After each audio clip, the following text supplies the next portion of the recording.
255 पृष्ठ गद्य नंबर 633। हाँ 33। अथ तदनंतर उद्देश्य भाजो मोहस्य आश्रव हेतु वक्तव्ये तद्भेदस्य दर्शन मोहस्य आश्रव हेतु प्रतिपादनार्थम इदम उच्यते। अब तदनंतर उनके बाद उद्देश्य भाजो उद्देश्य से प्राप्त मोहस्य आश्रव हेतु मोहिनी कर्म के आश्रव के हेतु के वक्तव्य कहने पर तद उनमें भी उनके जो भेद हैं, कितने भेद हैं मोहिनी के? 2, दर्शन मोहिनी और तो उनमें से सबसे पहले प्राप्त दर्शन मोहस्य आश्रव हेतु प्रतिपादनार्थम इदम उच्यते। अब हम दर्शन मोहिनी कर्म के आश्रव के हेतुओं को यहाँ पर कहते हैं। केवली शुद्ध संग धर्म देवावरणवादो दर्शन मोहस्य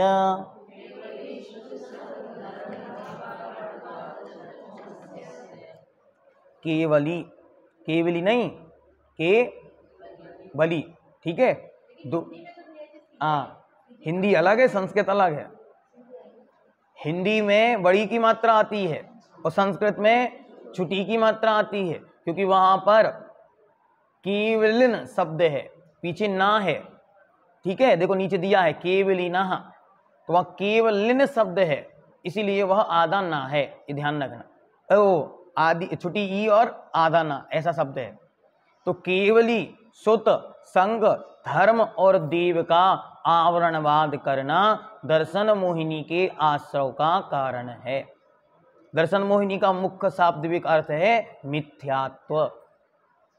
ये बहुत अच्छी तरह ध्यान रखना, यहां पर एक भी शब्द ये नहीं कहा कुगुरु कुदेव कुधर्म की सेवा से मिथ्यात्व बढ़ता है, बल्कि यहां विपरीत कहा कि जो सच्चे देव, सच्चे शास्त्र, सच्चे गुरु, सच्चा धर्म, सच्चे धर्मात्मा में दोष निकालता है, और जो दोष उनमें नहीं है उन दोषों का आरोपण करता है, उसकी मिथ्यात्व बढ़ता है। ये बहुत महत्वपूर्ण सूत्र है। पहले हम पढ़ते थे तो हम ये सोचते थे कि दर्शन मोह का आश्रय कैसे होता होगा, मिथ्यात्व कैसे बढ़ता है। तो भैया मिथ्यात्व बढ़ाने के लिए बाहर के देवी देवताओं क्या जाना जरूरी नहीं है। अपने यहाँ स्थित रहकर भी सच्चे देव के स्वरूप को नहीं समझ पाना, सच्चे देव के स्वरूप में दोष लगा देना, सच्चे देव के स्वरूप में दोष लगा देना, और जो देवता लोग स्वर्ग आदि में है इनका आवरणवाद करना, जगह जगह इनका आवरणवाद हो रहा है। ठीक है, चलो देखते हैं। आवरणवाद शब्द का अर्थ है जो उनमें नहीं है वह बतलाना, इसको बोलते हैं अनावर, इसका नाम है आवरणवाद।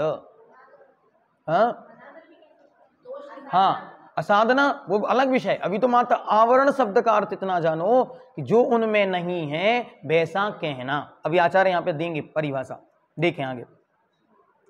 निरावरण ज्ञान केवलिनः, क्या परिभाषा दी केवली के? जिनके आवरण हट गया है, किसका? ज्ञान का, उनका नाम केवली है।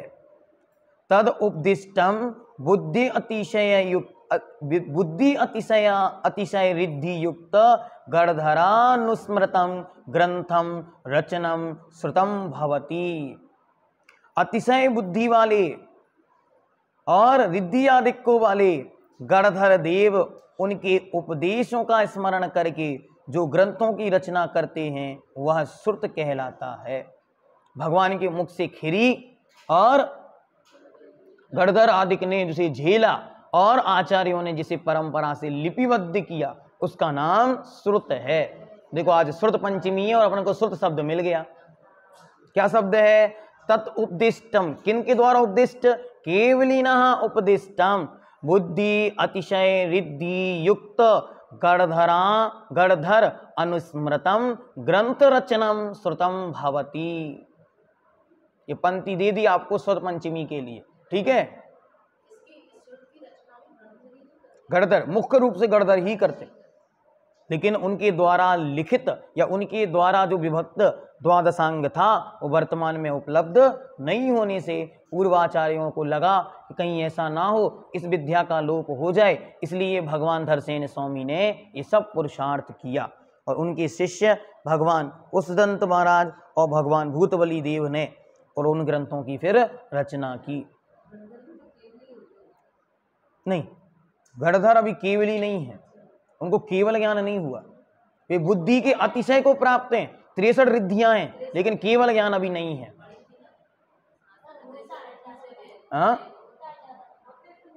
आगे जाके होंगे, तब भी गणधर नहीं होंगे ना, तभी फिर स्वयं केवली हो जाएंगे। जैसे भगवान इंद्रभूति गौतम गणधर महाराज, जब तक ये भगवान के सम्मोषण में थे तब तक केवली नहीं थे, 63 रिद्धि के धारी थे, अच्छी तरह भगवान के सम्मोषण में रहते थे। जब भगवान को मोक्ष हुआ उस शाम को उनको केवल ज्ञान हुआ।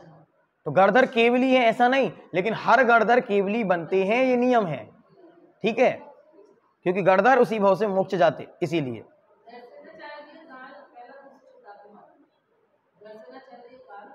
नहीं, ईशा से भी पूर्व, ठीक, हाँ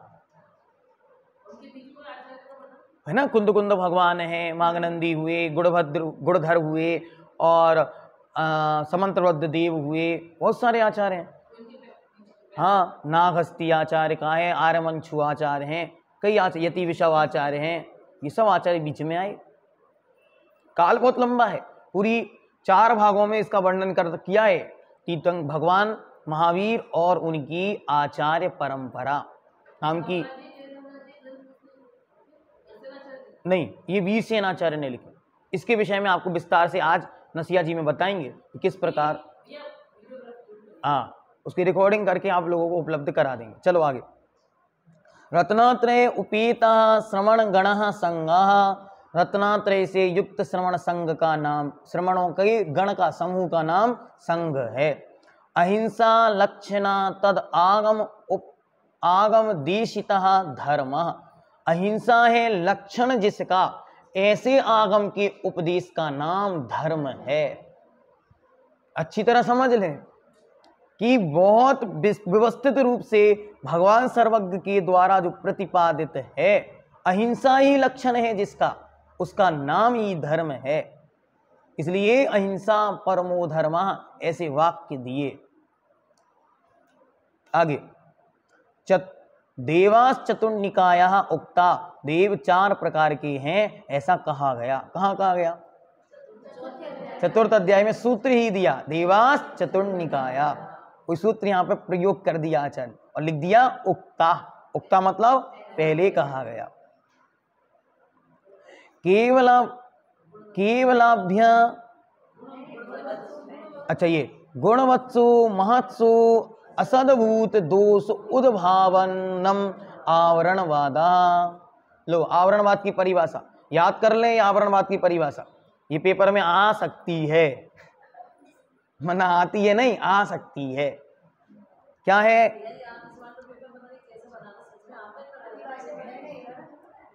पहले ही बोल दिया था मैंने, तो पेपर के पहले ही घोषणा कर दी थी। गुण वाले, देखो क्या लिखा, गुणवत्सु, गुण वाले, महत्सु, बड़े पुरुषों में, असद्भूत, जो विद्यमान नहीं है, ऐसे दोष उद्भावनम, दोषों को स्थापित करना, दोषों को बतलाना, दोषों को प्रकट करना, जो उनमें है ही नहीं, असद्भूत नहीं होते हुए भी कह देना, इसका नाम आवरणवाद है। कैसे कैसे आवरणवाद करते हैं तो बतलाते हैं। एतेषु आवरणवादो दर्शन मोहस्य आश्रव हेतु, ये जो आवरणवाद है वही दर्शन मोह के आश्रव का हेतु है। कैसे? सबसे पहले केवली में आवरणवाद क्या है तो कहते हैं केवलाभ्या व्यवहार जीविनः, के कवलाभ्या, चलो इसको अगर अलग करेंगे तो अच्छे से अर्थ बन जाएगा, तो पूरा करके पढ़ लेते। केवलभ्याहार जीविनः केवलिनः इति एवं आदि वचनम केवली अवरणवादः, कहते हैं इन केवली आदि के विषय, जैसे केवली कवलाहार से जीते हैं, ऐसा कहना ये केवली भगवान का अवरणवाद है। जबकि केवली भगवान आहार नहीं लेते, लेकिन कहना कि केवली भगवान आहार करते हैं। आगे, मांस भक्षणादि अनवद्य विधानम सुत आवरणवादः। शास्त्रों में मांस भक्षण आदि को निर्दोष कहा है, अनवद्य कहा है, कोई दोष नहीं है, क्योंकि कई स्थानों पर मांस भक्षण का विधान मिलता है। ऐसा कथन करना ये श्रुत का आवरणवाद है। ये मुख्यतः किन के लिए लिखे गए पता आपको? नहीं, कपड़ेधारियों के लिए लिखे गए। ये सब उनके यहाँ कथन मिलते हैं। वे भगवान को आहार भी कराते और वे शास्त्रों में मांस भक्षण के विधान भी बतलाते कि महावीर स्वामी ने स्वयं कौए का मांस भक्षण किया, ऐसा करके। इसलिए उनके लिए मुख्यता से ये बातें लिखी कि भैया जैन तो हैं, धर्म तो वही बना दिया, लेकिन अब एक ही तो भाई भाई तो हैं, बुराई क्या है? इसलिए इन्होंने ये लिखा, ये बुराई है। ये मुख्यता उनके लिए लिखा। आगे ठीक, शूद्रत्वात् असुचित्वात् असुच्यत्वादि आद्या विर्भवनम संग आवरणवादः। ये कौन है? ये शूद्र हैं, ये असुचि अपवित्र हैं इत्यादि के रूप से अपवाद करना संग का आवरणवाद है। इनके घर खाने को नहीं था, इसलिए ये सब दीक्षित हो गए। ये सब शूद्र हैं, क्यों? नहाते नहीं हैं, ऐसा कहना ये संग का आवरणवाद है। इसलिए बहुत समझ के बोलना, समझकर बातें करना। जिनोपदिष्ट धर्मो निर्गुणः तद उपासेविनो ये ते च असुरा भविष्यन्ति इति एवं अद्य अभिधानम एवं आदि अभिधानम धर्म वर आवरणवादः। कहते हैं जिनेंद्र भगवान के द्वारा उपदिष्ट धर्म तो कैसा है? बिना गुणों का है, इनके कोई गुण नहीं होता। जैसे इनके भगवान निर्वस्त्र हैं, ऐसे ये दिमाग से निर्वस्त्र हैं, ऐसा कहना। और ये भविष्य में असुरा भवंती, ये सब मरकर भविष्य में असुर होंगे, ऐसा कहना, यह धर्म का आवरणवाद है। और देवताओं का आवरणवाद क्या है? सुरा मांसोप सेवादि घोषणम देवावरणवादः। देव सुरा अर्थात शराब और मांस आदि का भक्षण करते हैं, सेवन करते हैं, इस प्रकार का कथन करना देव का आवरणवाद है। इस प्रकार यहाँ पर दर्शन मोहिनी के आवरण के विषय में कहा। आज के लिए यह सब पर्याप्त है। जिनवाणी की भक्ति करते हुए मात्र श्रुत भक्ति आज अपन करेंगे और काय उत्सर्ग पूर्वक निष्ठापना करेंगे, क्योंकि आज श्रुत पंचमी महापर्व है। आप लोग जहाँ जैसे लाभ मिले वहाँ श्रुत भक्ति का पाठ करें, बड़ी वाली श्रुत भक्ति मिले तो उसका पाठ करें, जिनवाणी की पूजा करें, अपनी जिनालयों में कम से कम 5-5 जिनवाणियों पर कवर चढ़ाएं, जिनवाणी की अलमारियों की आज सफाई करें, उनको व्यवस्थित जमाएं और कम से कम 10-25 शास्त्रों को खोल कर देखें। उनके अंदर यदि कोई कागज रखा हुआ है जो अन्यथा रूप है, चावल आदि रखे हुए हैं, उनको दूर करें। अलमारियां यदि कहीं व्यवस्थित नहीं है तो अपनी स्वेच्छा से अपनी राशि का सदुपयोग करके वहां जिनालयों में अलमारियां व्यवस्थित कराएं। कोई अलमारी टूट गई है, कांच टूट गए हैं जिनसे चूहे आदि आते हैं, तो उन सबको व्यवस्थित कराएं। ये श्रुत की सेवा ही अज्ञान की निवृत्ति का कारण है। इसलिए कुछ भी श्रुत के रूप में, ज्ञान के रूप में, ज्ञान के क्षेत्र में आज आप लोग अपना द्रव्य का सदुपयोग अवश्य करें, समय का सदुपयोग अवश्य करें। घर में भी जितनी जिनवाणियाँ हैं उनको व्यवस्थित कवर चढ़ा के उनमें पॉलीथीन लगाएं। और अगर धूप तेज निकले तो जगह जगह धूप भी जिनवाणियों में लगाएं। धूप लगाने से जिनवाणियों की उम्र बढ़ जाती है, इसलिए उनमें धूप जरूर दिखाएं यदि अच्छा मौसम है तो। हाँ, इसको धूप दिखाओ बार बार। चलो, अत स्वाध्याय निष्ठापन वेलायां कायोत्सर्गं करोमि हम।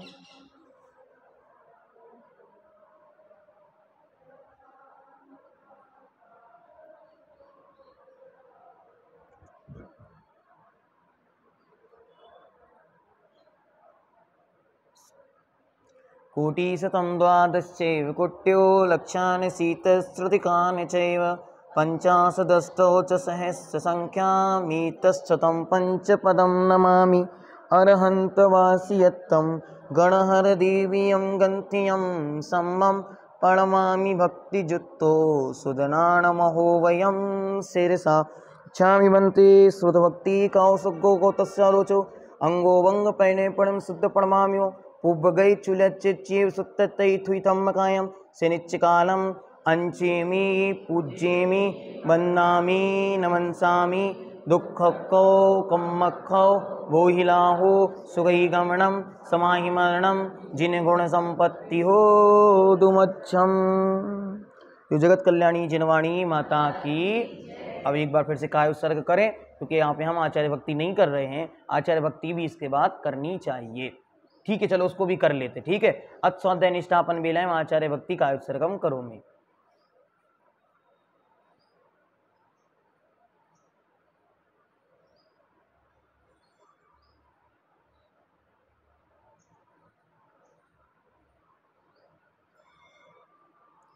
स्वाध्याय की प्रतिष्ठापना शुरुआत में श्रुत भक्ति, आचार्य भक्ति और अंत में श्रुत भक्ति पूर्वक स्वाध्याय का विसर्जन होता है। ठीक है, समापन होता है। लेकिन आज अपन शुरुआत में नहीं कर पाए, इसलिए पूर्व आचार्यों का स्मरण करते हुए उनकी भक्ति करते हैं। सुत जलधि पारिगेभ्या सुपरमत विभावना पटुमतेभ्या सुतपूर्णिभ्यो नमो गुरुभ्यो गुण गुरुभ्या 36 गुण समग्गे पंचवे आचार्य करण संदर्शे शिष्यानुगय कुशले धम्माईरिये सदा वंदे गुरु भक्ति सिंजि निर्णय तरंति संसार शायरम घोरम छिन्नन्ति अट्टकम्मम जम्मम मरणम न पाविन्ति ये नित्यमृत मंत्र होम निरता ध्यानाग्निहोत्राकुला सटकर्मा वीरता सपोधन धना साधु क्रिया साधवा शील प्रावणना गुण प्रहरणा चंदार्घ तेजोदिका मोक्ष द्वार कपाट पाटन भटा पीडन्तु मां साधवा गुरुवापान्तु नो नित्यं ज्ञान दर्शन नायका चारित्राणो गंभीरा मोक्ष मार्गोपदेशका क्षामि भन्ते आर्य भक्ति कौसगो कौतस्यालोचो सम्यनान समदर्शन संसर्जुत्ताणं पंचव्याचारणं आयरियाणं आयरादि सदनाणोपदेश्याणं उवज्जायाणं तिरैन गुणपालनायाणं सभ्यसावणं सेनिच्चकालं अंचेमि पूज्येमि वन्दामि नमंसामि दुःखको कम्मको वोहिलाहो सुगैगमनं समाहिमरणं जिनगुण संपत्ति हो दुमज्जम।